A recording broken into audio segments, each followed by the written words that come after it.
பைரவர் சிவபெருமானின் 64 திருமேனிகளில் ஒருவர் ஆவார். பைரவரின் வாகனமாக நாய் குறிப்பிடப்படுகிறது. பைரவர் காவல் தெய்வமாக விளங்குவதால் காவல் குறியீடான நாயை வாகனமாக கொண்டுள்ளார். சிதம்பரம் நடராஜர் கோவிலில் கீழகோபுரம் அருகே விட்டவாசல் பைரவர் சன்னதி உள்ளது. இந்த பைரவர் சன்னதி வளாகத்தில் எப்போதும் நிறைய நாய்கள் வலம் வருவது வழக்கம். சிதம்பரம் நடராஜர் கோவிலுக்கு வரும் சிவபக்தரான வைத்தியநாதன் மாலை நேரத்தில் கோவிலில் நடைபெறும் கால பூஜையின் போது சங்கு ஊதுவதை வழக்கமாக கொண்டுள்ளார். கால பூஜை முடிந்தவுடன் வைத்தியநாதன் விட்டவாசல் பைரவர் முன்பு சிறிது நேரம் நின்று சங்கு ஊதுவார்.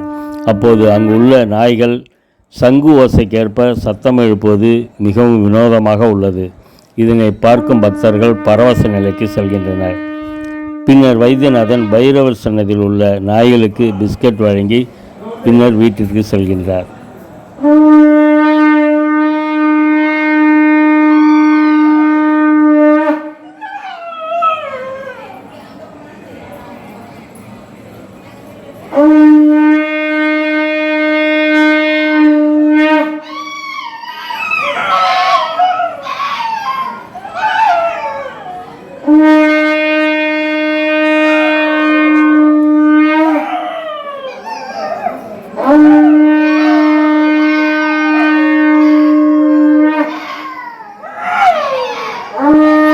இந்த வீடியோ உங்களுக்கு பிடிச்சிருந்ததுன்னா லைக் பண்ணுங்கள், பெல் ஐக்கானை அழுத்தி சப்ஸ்கிரைப் பண்ணுங்கள்.